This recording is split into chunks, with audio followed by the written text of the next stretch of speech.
Hello everyone, this is Indra Vikram. Welcome to social school. Rome के इतिहास को जिस तरीके से हम धीरे धीरे करके आगे समझते चले जा रहे हैं, तो मैं ऐसी आशा करता हूं, ऐसा एक्सपेक्ट कर सकता हूं कि आपको इसमें कहीं पे कोई डाउट नहीं है, कोई भी कंफ्यूजन नहीं है और आप बहुत अच्छे से इसको समझते चले जा रहे हैं मेरे साथ, जैसे जैसे मैं आगे बढ़ता जा रहा हूँ। तो आज का जो वीडियो है, इस पे हम जो टॉपिक डिस्कशन करने जा रहे हैं वो है सोशल हायरार्की के ऊपर। ठीक है, इसके जस्ट पहले हमने जो टॉपिक खत्म करा है वो है इकोनॉमिक एक्सपेंशन, यानी कि कैसे कैसे ग्रेजुअली रोम में इकोनॉमिकली प्रॉस्पेरिटी आई और आपने देखा क्या क्या चैलेंजेस भी थे उस इकोनॉमिक प्रॉस्पेरिटी के दौरान। चलिए, आज आप देखोगे सोशल हायरार्की को, कि रोम का जो समाज है, ठीक है, इसमें क्या क्या कहें आपकी हायरार्की, मतलब समझ रहे हो, ये हायरार्की वर्ड डिनोट करता है कि जो पायदान हैं, जो डिफरेंट डिफरेंट स्टेजेस हैं, या मैं कहूं कि डिफरेंट डिफरेंट लेवल्स हैं, तो इस लेवल को हम समझने की कोशिश करेंगे। जो अलग अलग स्तर हैं, तो सामाजिक स्तर जो है वो कैसा है, आधा आपने देख लिया है। जेंडर वगैरह वाला जो चैप्टर था, जेंडर लिटरेसी वाला, कल्चर वाला, उसमें हमने काफ़ी कुछ मेल फीमेल के जो राइट्स हैं उनको अच्छे से समझ लिया था। आज हम एक ओवरऑल एनालिसिस करेंगे यहाँ पे कि रोम की जो सोसाइटी है बेसिकली उसमें कौन कौन से लेवल्स हैं। तो हायरार्की का मतलब और कुछ भी नहीं है। हायरार्की का मतलब है कि कौन अपर लेवल पर है, कौन फिर मीडियम है, कौन फिर लोअर लेवल पर है, कौन उससे भी ज़्यादा गया गुजरा है। तो ये सब कुछ हायरार्की में इंक्लूड हो जाता है। तो social hierarchy means how the people in the Rome were classified according to their privileges, कैसे कैसे उनको विशेषाधिकार के आधार पर वर्गीकृत किया गया है। Alright, so let's see what kind of privileges were there to the people.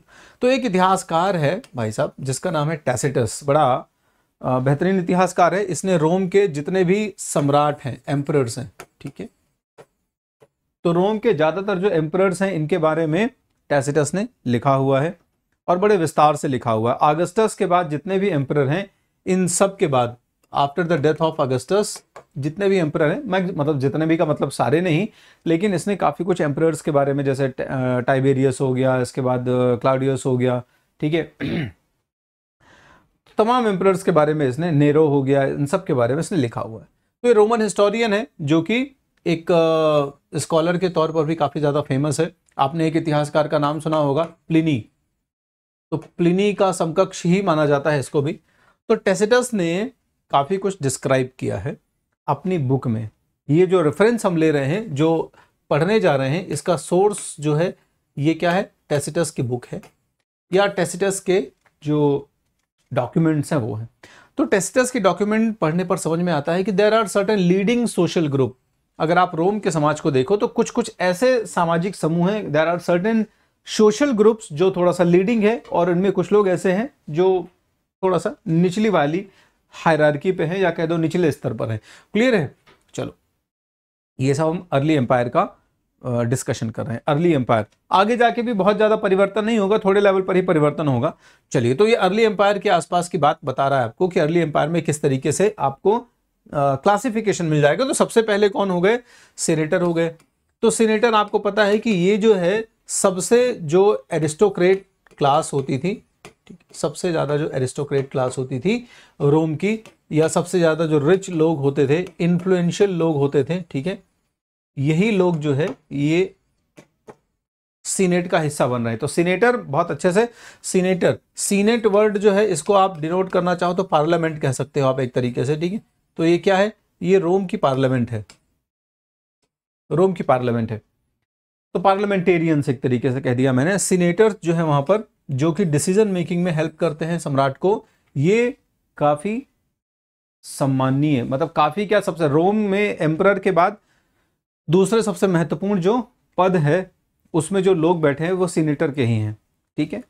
तो सीनेटर, ये लोग इस क्लास को बिलोंग करते हैं। फिर आता है दूसरा, मतलब सबसे ज्यादा रिस्पेक्टेबल टैसिटस एम्परर के बाद किसको मान रहा है, सीनेटर को मान रहा है, ठीक है। लीडिंग मेंबर, इसके बाद leading members of the equestrian class. तो इक्वेस्ट्रियन क्लास क्या होती थी, तो जो इक्वेस्ट्रियंस हैं,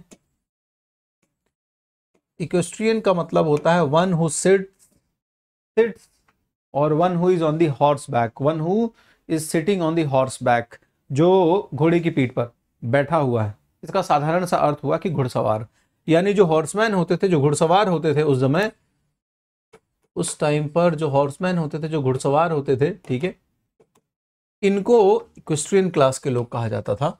और ये इक्वेस्ट्रियन क्लास के जो लोग हैं बेसिकली सीनेटर के बाद दूसरे सबसे इंपॉर्टेंट पर्सनालिटीज होते थे। अब इक्वेस्ट्रियन क्लास में कौन लोग आ रहे हैं? इक्वेस्ट्रियन क्लास में ज्यादातर वो लोग आ रहे हैं, जैसे सीनेटर जरूरी नहीं कि सीनेटर वॉरियर क्लास को बिलोंग करेगा।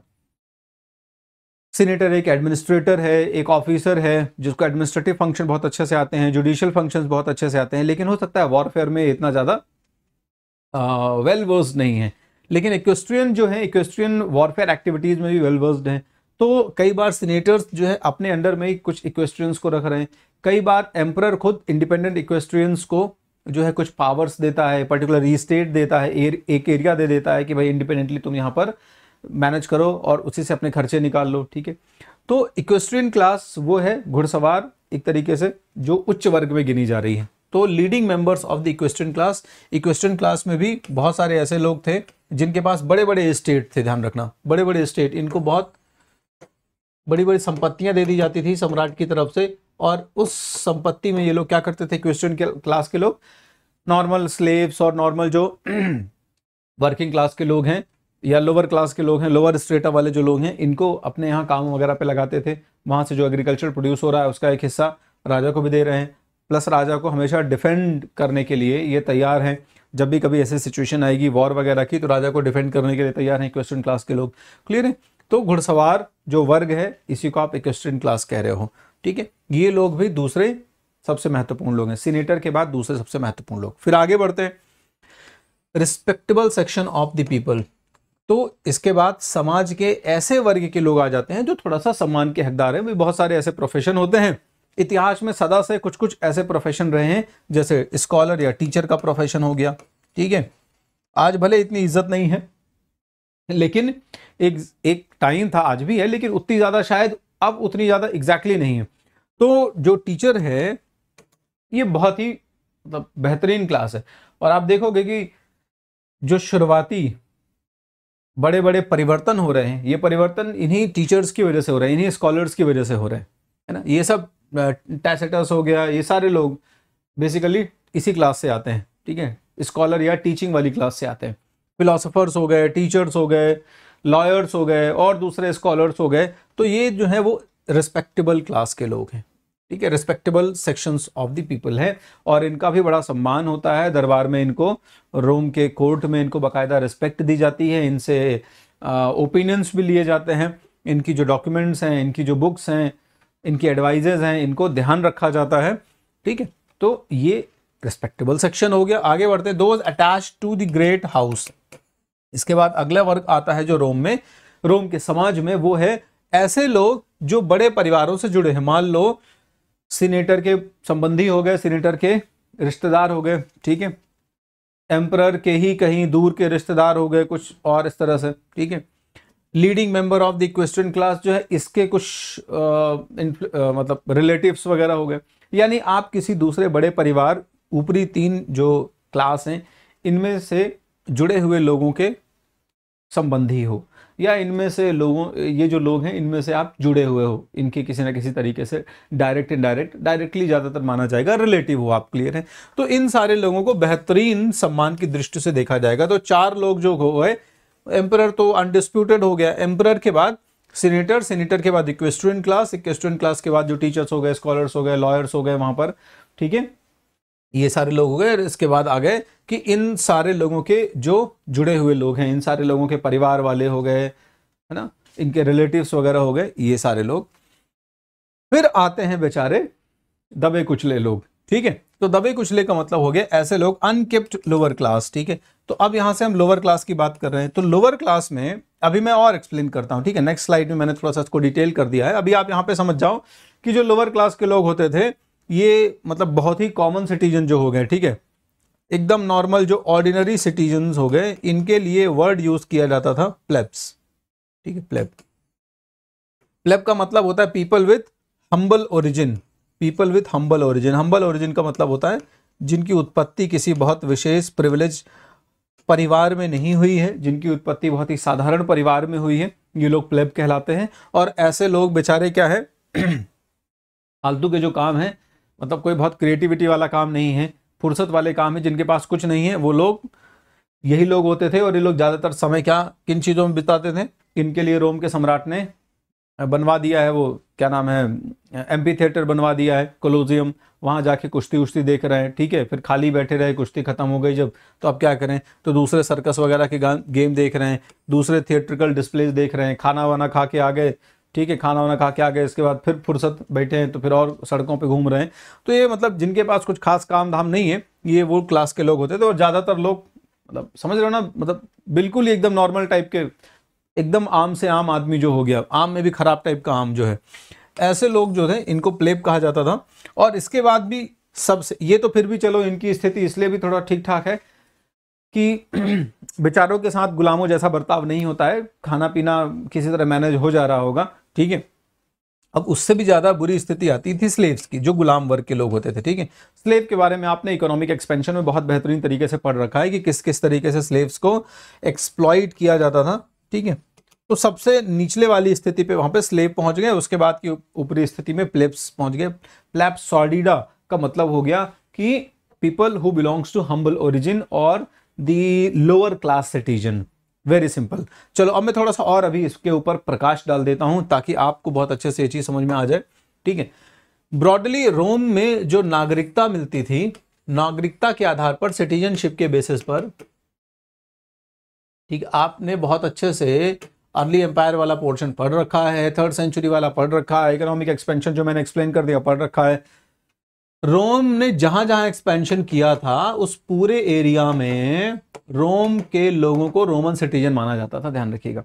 लेकिन हम खास बात जो यहाँ पे कर रहे हैं, ये बात हम कर रहे हैं इटालियन एरिया की, ठीक है। और दूसरे एरिया में भी थोड़ा बहुत सिमिलैरिटी ही है, लेकिन खासकर रोम के एरिया की बात हो रही है। अच्छा, अब आगे जाके आपको भी पता है कि रोम जैसे जैसे बढ़ रहा है वैसे वैसे रोम का फिर पार्टीशन भी हो जाएगा, ठीक है, ईस्टर्न रोमन एम्पायर में और वेस्टर्न रोमन एम्पायर में, ठीक है। ईस्टर्न को जिसको हम बेजेंटाइन एम्पायर भी कहते हैं। तो आगे थोड़ा सा जब चर्चा आएगी तो मैं उसके बारे में बात करूंगा। चलो, तो रोमन सिटीजन्स जो है इनको ब्रॉडली आप 2 पार्ट्स में डिवाइड कर सकते हो, ठीक है, 2 डिस्टिंक्ट क्लास में। ये हम नॉर्मल सिटीजन्स की बात कर रहे हैं, क्लियर है। मतलब नॉर्मल सिटीजन का मतलब है कि एक तो नॉर्मल सिटीजन की बात करेंगे, दूसरा हम उन लोगों को भी देखेंगे जो स्पेशल प्रिविलेज वाले हैं।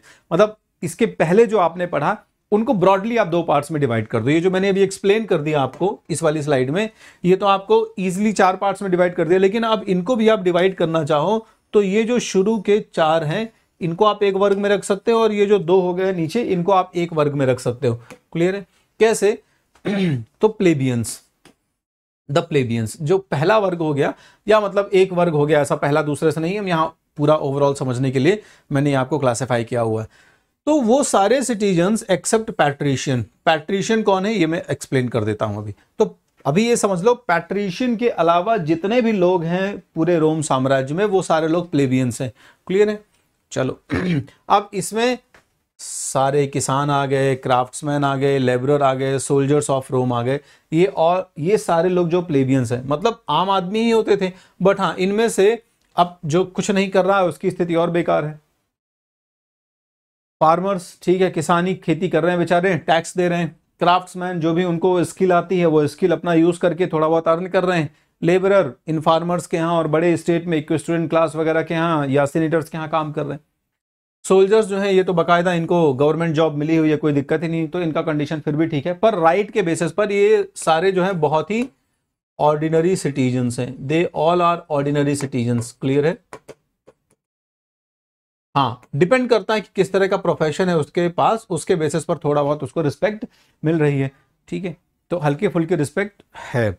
उसके बाद आते थे पैट्रिशियन। पैट्रिशियन कौन सी है? रूलिंग क्लास है, बड़ा सिंपल सा वर्ड, रूलिंग क्लास है, क्लियर है। अर्ली रोम की जो रूलिंग क्लास थी उसको पैट्रिशियन बोलते थे। They were consist of a small percentage of empire, ठीक है यानी साम्राज्य के बहुत कम प्रतिशत की जनसंख्या का प्रतिनिधित्व करते थे। They were representing a very small percentage of the Roman population, clear है। They enjoyed all the powers, इनके पास सारी शक्तियां होती थी। सीनेटर्स मैंने अभी कहा तो सीनेटर कह दो, इक्वेस्ट्रियन क्लास कह दो, ठीक है, तो इक्वेस्ट्रियन क्लास के लोग हो गए, ठीक है। इसके बाद जो रिस्पेक्टेबल सेक्शन के लोग हो गए, ठीक है, इनको बस ज्ञान देने का बढ़िया पैसा वैसा मिल जाता था और बढ़िया अपनी लग्जरी लाइफ जीते थे आराम से, ठीक है। इसके बाद इनके रिलेटिव्स वगैरह भी हो गए, ठीक है। अब सीनेटर्स के रिलेटिव हैं, सीनेटर की वाइफ हो गए, सीनेटर के बच्चे हो गए, स्टूडेंट क्लास के हो गए, बच्चे रिलेटिव, तो कुछ सम्मान तो मिलना चाहिए ना, ऑब्वियस सी बात है इनको। तो ये सारे लोग जो है पैट्रिशियन की कैटेगरी पे आ गए, और प्लेबियन की कैटेगरी पे ये नॉर्मल लोग हो गए, जो वहां का निचला सेक्शन था, सिर्फ कामगार सेक्शन था, कुल मिला के कह सकते हो आप। तो अब समझ में आ गया होगा आपको कि रोम में जो सोशल हायरार्की है, इसमें लोगों को किस तरीके से डिवाइड किया गया। चलिए अब और कुछ आगे के एस्पेक्ट्स हैं जिनको हम समझ लेते हैं थोड़ा सा। ये तो अर्ली एम्पायर की आपने कहानी समझ ली, अर्ली एम्पायर। अब धीरे धीरे जब रोम का विस्तार हुआ तो रोम दो हिस्सों में बट गया। रोम का जो ईस्टर्न पार्ट है, इसे कहते हैं आप रोमन, ईस्टर्न रोमन एम्पायर, ठीक है, ईस्टर्न रोमन एम्पायर। और जो हिस्सा वेस्ट की तरफ है, इसे आप कहते हो वेस्टर्न रोमन एम्पायर, ठीक है। तो वेस्टर्न रोमन एम्पायर, जिसे आप बेजेंटाइन भी कहते हो, बेजेंटाइन एम्पायर कहते हो, और इसको रोमन एम्पायर ही कहते हैं। इसकी कैपिटल रोम ही रहेगी, और इसकी कैपिटल आगे जाके हो जाएगी कॉन्स्टेंटिनोपल, ठीक है, कॉन्स्टेंटिनोपल, जिसको हिंदी में कहते हैं कुस्तुनतुनिया। चलो, तो by the late empire, late empire की बात कर रहे हैं, यानी 3rd सेंचुरी के बाद की बात कर रहे हैं अब हम लोग यहाँ पर, ठीक है। तो 3rd सेंचुरी के बाद ऑब्वियस सी बात है, जो 4th सेंचुरी शुरू हो रही है आपकी, तो लेट एम्पायर जो है, जो कि 3rd सेंचुरी क्राइसिस के बाद निकल के आया। 3rd सेंचुरी क्राइसिस आपको मैंने पिछले वीडियो में, पिछले वीडियो में एक्सप्लेन कर दी है, ठीक है। देख लिया है तो बहुत बढ़िया, नहीं देखा है तो झट से जाके देख लो, तो समझ में आ जाएगा कि 3rd सेंचुरी क्राइसिस में हुआ क्या था, बेसिकली क्या क्राइसिस आई थी, ठीक है। चलो आगे बढ़ते हैं यहाँ पर। तो 4th सेंचुरी, 4वीं शताब्दी जो है आपकी, उसके आसपास जो टाइम पीरियड शुरू होता है, और उसके आसपास का जो साम्राज्य है, उसको हम लेट एम्पायर कहते हैं। और ये क्लासिफिकेशन मैंने शुरू में भी कर दिया था, अर्ली एम्पायर जब मैं पढ़ा रहा था। चलो, the first 2 groups mentioned by the Tacitus, ठीक है। टैसिटस ने शुरू में जो 2 ग्रुप मेंशन करे थे, किनके किनके, सीनेटर्स के और इक्वेस्ट्रियन क्लास के, जो 2 ग्रुप मर्ज करे थे, वो आगे जाके मर्ज हो गए, ठीक है, यूनिफाइड एक्सपैंडेड एरिस्टोक्रेसी में आ गए। क्लियर है। यानी समाज जैसे जैसे आगे बढ़ रहा है, तो 4वीं शताब्दी में हमें देखने को मिल रहा है कि जनसंख्या के साथ और शक्ति के साथ में ऊपरी जो 2 वर्ग हैं, सीनेटर के और इक्वेस्ट्रियन क्लास के, ये एक हो गए, ठीक है। इक्वेस्ट्रियन क्लास और सीनेटर, ये जो 2 वर्ग हैं, ये एक हो जाएंगे। क्लियर है। एक ही एक्सपेंडेड एरिस्टोक्रेसी का हिस्सा बन जाएगा, यानी जो रिच वर्ग का जो विस्तार हो रहा है, इसमें सीनेटर और इक्वेस्ट्रियन दोनों एक हो गए। क्लियर है। दोनों के लगभग सम्मान एक ही जैसे होने लग गए। हालांकि अभी भी काम जो देखोगे, काम का मतलब है कि उनका एक रोल जो देखोगे आप, सीनेटर्स बेसिकली एडमिनिस्ट्रेटिव में हैं, और इक्वेस्ट्रियन जो है एडमिनिस्ट्रेटिव में भी आ सकते हैं, साथ साथ वो मिलिट्री फंक्शंस में भी आ सकते हैं। क्लियर है। तो सम्मान की दृष्टि से उनको एक जगह पर रख दिया गया। And at last half of all families were of African और ईस्टर्न ओरिजिन। तो पहले हमने देखा कि शुरुआत में 4 वर्ग हैं, सीनेटर है, इक्वेस्ट्रियन क्लास है, रिस्पेक्टेबल क्लास है, और इसके बाद उनके रिलेटिव्स हैं। और अब देखो सिर्फ 3 क्लासेस बची हैं। क्लियर है। जो आपकी इक्वेस्ट्रियन क्लास है वो मर्ज हो गई सीनेटर क्लास में। क्लियर है। तो इसके बाद रिस्पेक्टेबल बचे, मतलब एक्सपेंडेड एरिस्टोक्रेसी ये हो गई, सीनेटर इक्वेस्ट्रियन साथ साथ हो गए, और इसके बाद रिस्पेक्टेबल वाले लोग हो गए, स्कॉलर्स हो गए, लॉयर्स हो गए, टीचर्स हो गए, ये सारे लोग जो हो गए, और इसके बाद फिर उनके रिलेटिव्स हो गए। तो इसमें जो ये सारे वर्ग के लोग आ रहे हैं, ज्यादातर लोग जो है इसमें at least half of all families, senator और इक्वेस्ट्रियन में ज्यादातर। अब ये बदलता रहता है, ऐसी बात नहीं है कि हमेशा ऐसा ही रहेगा, लेकिन जिस समय की बात कर रहे हैं हम 4th सेंचुरी की, लेट एम्पायर आते आते शुरू होते होते 4th सेंचुरी शुरू होते होते जो अफ्रीकन ओरिजिन के लोग हैं, ठीक है, या मैं कहूं जो पूर्वी क्षेत्र के लोग हैं, ये पूर्वी क्षेत्र के लोग ज्यादातर इस परिवार का हिस्सा रहेंगे। यानी कि इसमें जो है वो कौन सी फैमिली के लोग आएंगे, सीनेटर और इक्वेस्ट्रियन क्लास में कौन सी फैमिली के लोग आएंगे, majority from the African origin और द ईस्टर्न ओरिजिन। क्लियर है। इनॉर्मसली वेल्दी, ये वर्ग जो है ये वेल्दी है, काफी रिच है, ठीक है, इसके पास अच्छी खासी धन संपदा है। लेकिन आप समझो कि ये, यानी ये जो नया वर्ग उभर रहा है, आज हम बहुत अच्छे समझ लो इसको, कंफ्यूजन नहीं होना चाहिए। ये जिस वर्ग की आप बात कर रहे हो, रोमन साम्राज्य में अब जो नई एरिस्टोक्रेसी उभर के आ रही है, इसकी बात कर रहे हैं। लेट एम्पायर के दौरान धीरे धीरे पूर्वी क्षेत्र के लोग, जो कि अब सीनेटर क्लास में, इक्वेस्ट्रियन क्लास में धीरे धीरे तेजी से बढ़ते चले जा रहे हैं। तो ये सारे लोग जो हैं धन संपत्ति के मामले में तो अच्छे खासे तगड़े हैं, पावरफुल हैं, इन ये प्रॉस्पेरस हैं, संपन्न हैं, लेकिन इनकी जो शक्ति कहोगे, थोड़ा सा इन्फ्लुएंस कहोगे, पावर कहोगे, ये उतनी ज्यादा नहीं है किनके कंपैरिजन में, pure military elite of non aristocratic. ठीक है, यानी देखो क्या है, आपको बहुत अच्छे से ये ध्यान रखना चाहिए कि रोम क्या है, अब बन गया है साम्राज्य। रोम मतलब पूरी तरीके से साम्राज्य बन गया। अगस्तस के बाद, अगस्तस के ज़माने के बाद से रोम बन गया पूरी तरीके से साम्राज्य, रोमन एम्पायर। और रोमन एम्पायर बनाने के पीछे जो मकसद था सम्राट का, वो यही था कि धीरे धीरे जो एम्परर है वो ज़्यादा पावरफुल हो। और आपने पिछले जो चैप्टर है उसमें ये भी पढ़ रखा है इकोनॉमिक एक्सपेंशन में कि जो आर्मी है ना ये और एम्परर, इनकी अगर बन रही है तो फिर हमेशा सीनेटर जो है वो नीचे ही रहेगा, या सीनेटोरियल क्लास, एडमिनिस्ट्रेटिव क्लास हमेशा जो है एम्परर की मुट्ठी में ही रहेगी। तो धीरे धीरे जैसे जैसे इकोनॉमिक एक्सपेंशन हुआ वैसे वैसे क्या हुआ कि वेल्थ रोम के या इटालियन स्टेट के अलावा बाकी जो प्रोविंसेस है वहां भी डिस्ट्रीब्यूट हो रही है, और वहां के लोग भी पावरफुल हो रहे हैं, और वो सारे लोग सीनेटर या इक्वेस्ट्रियन क्लास के मेंबर्स बन रहे हैं धीरे धीरे। क्यों? क्योंकि उनके पास भी धीरे धीरे एक वेल्थ जनरेट हो रही है ना, रेवेन्यू जनरेट हो रहा है। लेकिन साथ साथ आर्मी में तो सिर्फ पैसे से काम चलेगा नहीं। आर्मी में कौन लोग आएंगे? आर्मी में सिर्फ ऐसे लोग आएंगे जिनकी वॉरफेयर या मिलिट्री स्किल्स अच्छी है। तो डजंट मैटर कि ये लोग हमेशा एरिस्टोक्रेटिक क्लास से आएंगे। तो ऐसे लोग, ये जो नई एरिस्टोक्रेसी जनरेट हो रही है रोम में, ये धन संपत्ति के मामले में तो खूब प्रॉस्पेरस है। It is highly prosperous when it comes to the wealth. जब संपत्ति की बात आती है, when it comes to wealth, this new aristocracy is highly prosperous, बहुत वेल्दी है, इनॉर्मस वेल्दी है। लेकिन आप देखोगे, पावरफुल की बात करो, इन्फ्लुएंस की बात करो, तो सम्राट इनकी उतनी नहीं सुनेगा। सम्राट किसकी सुनेगा? सम्राट उन लोगों की ज्यादा सुनेगा जो प्योर मिलिट्री एलिट्स हैं, या जो मिलिट्री बैकग्राउंड से हैं, या जिनके पास जो मिलिट्री ओहदे पर हैं, पोस्ट पर, डेजिग्नेशंस पर हैं, मिलिट्री रिस्पॉन्सिबिलिटीज पर हैं, और साथ साथ मिलिट्री ग्रुप से भी आते हैं। जैसे मान लो कोई कमांडर था या सेना में कोई महत्वपूर्ण रोल प्ले कर रहा था, अब उसका लड़का आया हुआ है, तो भले वो एरिस्टोक्रेटिक फैमिली से नहीं है, उनके पास संपत्ति बहुत ज्यादा नहीं है, लेकिन अब वो, उसका फादर भी बहुत अच्छे से रोम साम्राज्य को सर्व कर रहा था, उसका बेटा भी बहुत अच्छे से सर्व कर रहा है, और एक्सपेक्टेशन है कि उसका आने वाला बेटा, उसकी जनरेशन पूरी जो है सर्व करेंगी। तो doesn't matter they are from aristocratic class, but they are from the military class. ठीक है, मिलिट्री एलिट्स के मेंबर हैं ये लोग। तो जो आर्मी के लोग हैं, आर्मी में एकदम बहुत टॉप पोस्ट पर बैठे हुए लोग हैं, हो सकता है वो लोग अमीर हैं, रिच हैं, लेकिन जो आम मिलिट्री ऑफिसर है वो इतना एरिस्टोक्रेट नहीं है कि उसके पास सीनेटर जैसी शक्ति हो, सीनेटर जैसी संपन्नता हो, वेल्थ हो। तो यहाँ पर जो मिलिट्री क्लास के लोग हैं, ये मिलिट्री क्लास के लोग भले नॉन एरिस्टोक्रेटिक क्लास से आते हैं, भले ये एक ऐसे वर्ग से आते हैं जो बहुत ज्यादा धनाढ्य, बहुत ज्यादा रिच, प्रॉस्पेरस नहीं है, नॉन एरिस्टोक्रेटिक है, but they were more powerful than the new emerging senatorial class. Hopefully ये क्लियर हो गया होगा आपको। चलो, तो हिस्टोरियन ओलंपियोडोरस है, ये भी एक बहुत इंपॉर्टेंट हिस्टोरियन है, 5th सेंचुरी के आसपास इसके बहुत सारे डॉक्यूमेंट्स हैं। ये हमें बताता है ना, थेब्स का था ये।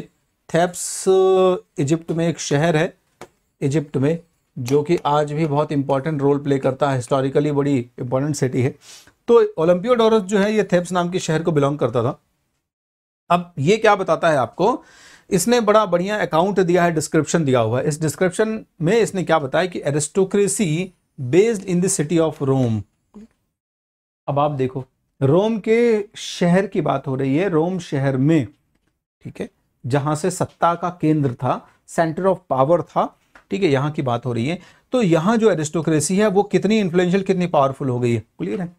तो aristocracy based in the city of Rome drew annual income of 4000 LBS of gold, that is huge amount, clear है। अच्छा खासा 4000 एलबीएस जो है गोल्ड इनके पास आता था, और इनकी आय का साधन है सालाना, एनुअल इनकम थी इनकी, क्लियर है। और ये सारा कहां से? इनके स्टेट से आता था, और हो सकता है इनको रोम से जो पैसे मिलते होंगे, गवर्नमेंट के थ्रू सैलरी वगैरह जो मिलती होगी, रेम्यूनरेशन, एमोल्यूमेंट्स मिलते होंगे, वो अलग है। तो इनकी खुद की संपत्तियां इतनी ज्यादा बढ़ गई थी 5th सेंचुरी आते आते, जब ये लगभग 4000 एलबीएस ऑफ गोल्ड जो है ये जनरेट कर रहे हैं अपनी स्टेट से, that is huge amount. Clear है। The monetary system of the late empire broke with silver based currencies. चलो इतने तो क्लियर हो गया होगा। ये जो 4-5 लाइनें आपने पढ़ी, 4-5 लाइनें आपने पढ़ी, तो हम जो आपकी सोशल हायरार्की में अब आगे देख रहे हैं, एक थोड़ा सा पॉलिटिकल, कुछ पॉलिटिकल का मतलब है कि किस तरीके से रोम के जो सम्राट है उन्होंने आगे जाके कुछ कुछ छोटी छोटी जो क्राइसिस आ रही है नॉर्मली, उनको कैसे मैनेज किया, वो भी इसी पैराग्राफ में कवर कर दिया। इसलिए ऑब्वियस सी बात है हम भी उसी पैराग्राफ में पढ़ेंगे उसको।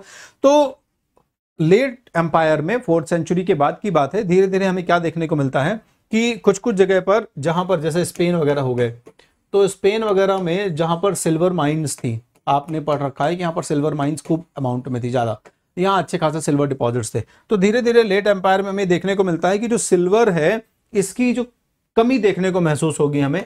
क्लियर है। सिल्वर हमें कम देखने को मिलती है, और जैसे जैसे माइंस एग्जॉस्ट हो गई, सिल्वर की माइंस जो है वो अब एग्जॉस्ट हो रही थी, इनके जो डिपॉजिट्स थे वो खत्म हो रहे थे। क्लियर। तो ये चैलेंज आ रहा था कि अब क्या करेंगे भाई, नई करेंसी किस मेटल की होगी। तो नई करेंसी जो है वो बाद में जाके गोल्ड की गई। अब रोम साम्राज्य का बंटवारा हो चुका है, आपको पता है। ठीक है। रोम साम्राज्य इतना ब्रॉड हो गया है, अभी मैंने थोड़ी देर पहले ही बताया, इतना ब्रॉड हो गया है कि अब उसको एक सम्राट के द्वारा मैनेज करना थोड़ा संभव भी नहीं है, और law and order proper maintain होता नहीं है, डिफरेंसेस भी अराइज हो जाते हैं। और इसके अलावा क्या है कि बड़े पैमाने पर जो ट्राइबल अटैक्स हैं, इन्वेजन्स है, ये बने हुए हैं। इसलिए रोम जो है वो 2 हिस्सों में बंट चुका है, वेस्टर्न रोमन एम्पायर और ईस्टर्न रोमन एम्पायर है। वेस्टर्न रोमन एम्पायर जो मैंने अभी बताया जिसकी कैपिटल रोम ही थी, और ईस्टर्न रोमन एम्पायर जिसकी कैपिटल बेजेंटाइन थी। तो आगे जाके एक सम्राट है जिसका नाम है कॉन्स्टेंटाइन। ये वो सम्राट है जिसने सबसे पहले क्रिश्चियनिटी को अडॉप्ट किया था।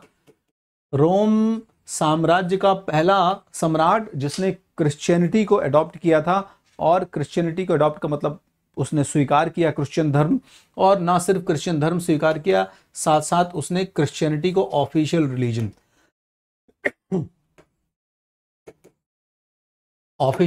भी बनाया।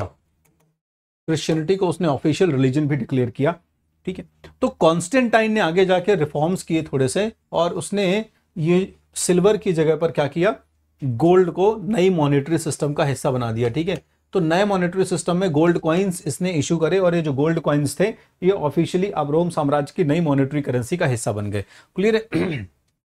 चलो, तो ये थोड़ा सा बीच में पता नहीं, मतलब इसको तो इकोनॉमिक एक्सपेंशन वगैरह में जोड़ना चाहिए था, ठीक है, फिर भी थोड़ा सा बताया गया है। अब एक तरीके से माइट भी इसलिए इस चीज को इंक्लूड कर दिया गया होगा कि आप देखोगे कि धीरे धीरे कितने अमाउंट में ये लोग गोल्ड डिपॉजिट करते जा रहे हैं अपने पास, और उसकी वजह से जब ये गोल्ड एक नई मॉनेटरी पॉलिसी का हिस्सा बन रहा है तो वो और कितना ज्यादा फायदा दे रहा है रोम के ये जो सेनेटोरियल क्लास हैं, या रिच क्लास हैं, या एरिस्टोक्रेट क्लास हैं उनको। तो शायद इसलिए ये जो लाइन है इसलिए यहाँ पर इंक्लूड की गई होगी। चलो, लेट रोमन ब्यूरोक्रेसी का मतलब समझ रहे हैं कि जो ऑफिसर्स हैं, एडमिनिस्ट्रेटर्स हैं रोम में, ठीक है, सेनेटोरियल क्लास के लोग हैं। तो रोम की ब्यूरोक्रेसी में जो उच्च वर्ग में बैठे हुए हैं, बोथ हायर एंड मिडिल, ठीक है, दोनों वर्गों पर, both in higher and middle echelons, दोनों वर्गों पर बैठे हुए लोग हैं, ये लोग इससे और ज्यादा प्रभावित होंगे जब गोल्ड का प्रचलन ज्यादा बढ़ना शुरू हो जाएगा। ठीक है। तो आप देखोगे कि इनकी संपन्नता और बढ़ती चली जाएगी, और एफ्लुएंट होते चले जाएंगे, और संपन्न होते चले जाएंगे। क्लियर है। चलो, उसका कारण यही था कि अब जब संपन्नता, जब सैलरी है गोल्ड में, तो संपन्नता को तो और लेके आएगी। अच्छा खासा इनको सैलरी मिलती है ह्यूज अमाउंट में, और इसके अलावा इनकी स्टेट जो है उनसे भी जो रेवेन्यू जनरेट होती है अब वो भी उनको गोल्ड के फॉर्म में ही मिलेगी। तो ऐसा इसलिए था because it ड्रीव the bulk of its salary in gold. अब वो सारा कुछ अपना जो मेहनताना है, रेम्यूनरेशन है, सैलरी है, भत्ते हैं, ये सब कुछ स्वर्ण में, सोने में, गोल्ड में प्राप्त करेंगे, और इस गोल्ड को जो प्राप्त करेंगे वो उसको इन्वेस्ट करेंगे। क्लियर है। कैसे? नई नई जमीनें खरीदने में। तो इसलिए देखोगे कि आगे जाकर रोम में जो सीनेटर क्लास है, इक्वेस्ट्रियन क्लास है, ठीक है, या मैं कहूँ जो एक ही वर्ड लिख दूं मैं, एरिस्टोक्रेट क्लास है, ये बहुत बड़े बड़े स्टेट्स की मालिक बन जाएगी। ठीक है। ये लोग बड़े बड़े स्टेट्स बनाएंगे, अपने बड़े बड़े एस्टेट्स बनाएंगे। ये जो एस्टेट्स होते थे इनके, इनमें अच्छे खासे लोग भी एम्प्लॉय होते थे, और उनसे फिर इसीलिए बड़े लेवल पर कमर्शियल एक्टिविटीज के through huge amount of income generate होती थी। ये लोग इस गोल्ड को इन्वेस्ट करेंगे किसमें, और अपनी एसेट्स बनाने में बड़े एस्टेट्स बनाएंगे। चलो, और इसके साथ साथ बहुत सारे ऐसे एडमिनिस्ट्रेटर्स हैं यहाँ पर बैठे हुए जो लोग क्या करेंगे, थोड़ा सा थर्ड पार्टी को दे देंगे कि भैया हमारे यहाँ ये वाला काम जनरेट होता है। जैसे मान लो आर्मी हो गई, अब आर्मी को पहनने के लिए यूनिफॉर्म चाहिए, आर्मी को पहनने के लिए यूनिफॉर्म के साथ साथ यूज़ करने के लिए वेपन्स चाहिए, ठीक है। इसके अलावा तमाम बहुत सारी चीज़ें, फिर खाने पीने की तमाम, तो इसके टेंडर ले लो, है ना, जैसे आज के डेट में होता है नॉर्मली।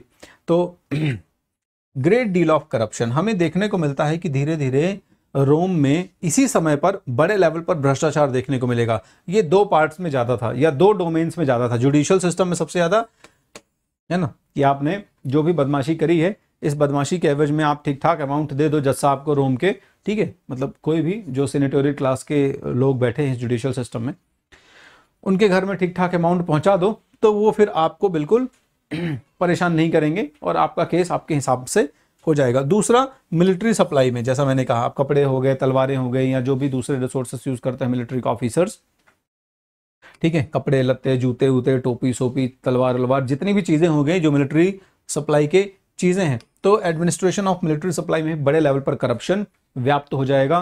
क्लियर है, सबको चाहिए गोल्ड, ज्यादा से ज्यादा गोल्ड चाहिए, ठीक है। और ये बात फिर सम्राट तक जब पहुंचेगी, बनी बात है, जब बड़े लेवल पर करप्शन होगा तो करप्शन क्या करता है, आपकी इकोनॉमी को नुकसान भी तो पहुंचाता है, ठीक है।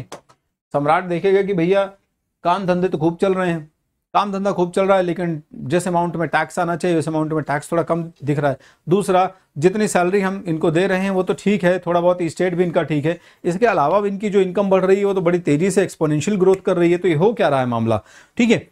तो समझ में आएगा कि महाराज यहाँ पर करप्शन बहुत तेजी से है, इसलिए सरकार, है ना, ये मिडिल और हायर की बात है, लेकिन ऐसा नहीं कि हर कोई करप्ट है, कुछ लोग ईमानदार भी हैं, तो वो लोग फिर हेल्प कर रहे हैं, ऑब्वियस सी बात है एम्परर की, और सरकार फिर इंटरवेन करेगी, हस्तक्षेप करेगी, और ऐसे रिपीटेड इंटरवेंशन के बाद करप्शन को बड़े लेवल पर कर्ब किया जा सकेगा, बड़े लेवल पर इस करप्शन को खत्म किया जा सकेगा, ठीक। चलो, तो एक ओवरव्यू के साथ इसको मैं आपको समझा देता हूं, ठीक है। जैसे जैसे 4th सेंचुरी में हम आगे बढ़ रहे हैं, ठीक है, तो 4th सेंचुरी में आगे ग्रोथ के साथ साथ, यानी कि 3rd सेंचुरी क्राइसिस से उबरने की बात हो रही है यहाँ पे। तो after the crisis is resolved, जैसे ही ये जो क्राइसिस है इसको प्रॉपरली रिजॉल्व किया गया, और फिर रोमन एम्पायर की जो ग्रोथ है वो अब तेजी से हो रही है, और रोम एम्पायर भी आगे जाके जो है वो डिवीजन हो गया ईस्टर्न और वेस्टर्न रोमन एम्पायर में, क्लियर है। तो उसके बाद हम देखते हैं कि रोमन स्टेट्स जो हैं इनकी ग्रोथ बहुत तेजी से होगी, और रोमन स्टेट्स में ग्रोथ के साथ साथ रोमन एम्पायर जो है इसमें एक नया पैटर्न देखने को मिलेगा कि रोम का जो सम्राट है ये और ज्यादा, ठीक है, ये और ज्यादा अथॉरिटेरियन होता चला जाएगा। अथॉरिटेरियन का मतलब समझ रहे हैं कि सम्राट जो कह रहा है यही सुप्रीम है, इसके अलावा कोई और सोच नहीं सकता, कह नहीं सकता। सो अथॉरिटी जो है रोम के सम्राट की ये दिन ब दिन और ग्रोथ करती चली जाएगी, क्लियर है। अथॉरिटेरियन रेजिम है कि आप आलोचना नहीं कर सकते हैं सम्राट की, सम्राट के विरुद्ध कुछ नहीं बोल सकते हैं आप। इस तरीके की जो नई हमें आप देखोगे पैटर्न है, एक नई चीज निकल के आ रही है, नई रिवाज तरीके से आप कह सकते हो निकल के आ रही है, ठीक है, नई प्रैक्टिसेस देखने को मिल रही हैं आपको। तो ये अथॉरिटेरियन रेजिम पहले इतनी ज्यादा नहीं थी, पहले जो है वो कैसा है, सीनेटर के थ्रू काम कर रहा है और एक बड़ा डिप्लोमेसी के साथ में सम्राट काम कर रहा है, लेकिन अब धीरे धीरे डिप्लोमेसी कम है बल्कि फोर्सफुल अथॉरिटेरियनिज्म ज्यादा आ रही है सम्राट की, क्लियर है। और ये अथॉरिटेरियन का एग्जाम्पल ये है कि अगर आप रोम के सम्राट से जरा भी डिसेंट रखते हैं, जरा भी आपका मतभेद है, डिसेंट का मतलब समझ गए, you are not supporting the opinions of the emperor, so you have dissent with the emperor, you have difference opinion, okay, you have difference opinion of, you have differences of opinion I should say, ठीक है, आप अलग मत रख रहे हैं, you have different opinions in your mind कि भैया ये नहीं करना चाहिए, ये करना चाहिए। फिर इसके, ये तो नॉर्मल हो गया, इसके अलावा हो सकता है नॉर्मल पीपल जो लोग हैं, सामान्य व्यक्ति जो हैं, तो सामान्य जो लोग हैं, आम जनता के जो व्यक्ति हैं, आम जनता के जो व्यक्ति हैं, नॉर्मल पीपल हैं, नॉर्मल पीपल अगर कभी, खासकर ईस्ट के जो लोग होते थे, ईस्टर्न जो लोग थे, ईस्टर्न रोमन एम्पायर की तरफ वाली जो सिटीजन थी, ये लोग ज्यादा फियरलेस थे थोड़ा सा। पूर्वी तरफ के जो लोग थे ये थोड़ा सा मतलब अक्खर टाइप के लोग थे, और इनका नॉर्मल था कि रोम के सम्राट का मजाक उड़ा सकते हो आप, कोई दिक्कत नहीं है, उड़ाते रहते थे, उनको कोई फर्क नहीं पड़ता था। लेकिन धीरे धीरे उन्होंने ऑब्जर्व किया कि अब रोम के सम्राट का मजाक बनाना आसान बात नहीं है। अगर आपने उड़ाया और कहीं से वो बात उड़ते उड़ते पहुंच गई सम्राट के कान तक, तो रेयरली टॉलरेटेड, इस चीज को कभी, बहुत रेयर से रेयर केस में ही, शायद सम्राट बहुत बिजी है किसी दूसरे काम में तो ज्यादा ध्यान ना दे, अदरवाइज तुरंत सैनिक जो है वो घोड़ों पे चढ़ के इक्वेस्ट्रियन क्लास जो है वो पहुंच जाएगी आपकी क्लास लगाने के लिए, ठीक है। तो rarely tolerated, such dissent was rarely tolerated, चाहे वो अपर क्लास से हो, चाहे वो नॉर्मल पीपल की हो, तो आर्मी के थ्रू एम्परर जो है वो डोमिनेट करता था, ठीक है। प्रोटेस्ट तो बिल्कुल भी नहीं एक्सेप्ट किए जाते थे। कभी ऐसी सिचुएशन आ गई जब सामान्य जनता सम्राट के किसी फैसले से खुश नहीं है और वो प्रोटेस्ट कर रही है, वो विरोध कर रही है इस बात का, तो ऐसे प्रोटेस्ट को बहुत ही ब्रूटली वायलेंस के साथ में कर्व किया जाता था, ठीक है। सम्राट के लिए मैटर नहीं करता, it doesn't matter for the emperor how he is treating the people, ठीक है। उसको मारना पड़ रहा है, किल करना पड़ रहा है, लोगों को परसिक्यूट करना पड़ रहा है, एग्जीक्यूट करना पड़ रहा है, ठीक है। So doesn't matter, he can kill, killings are allowed, but protests are not allowed, ठीक है।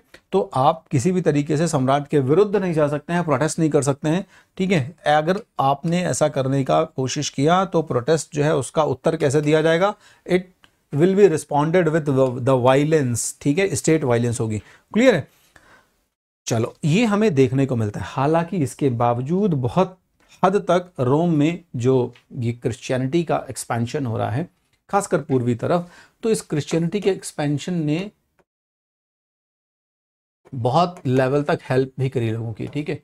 ये नॉर्मल लोगों की हेल्प कम थी, ये एक तरीके से आप ये कह सकते हो कि रोम के सम्राट की अथॉरिटी को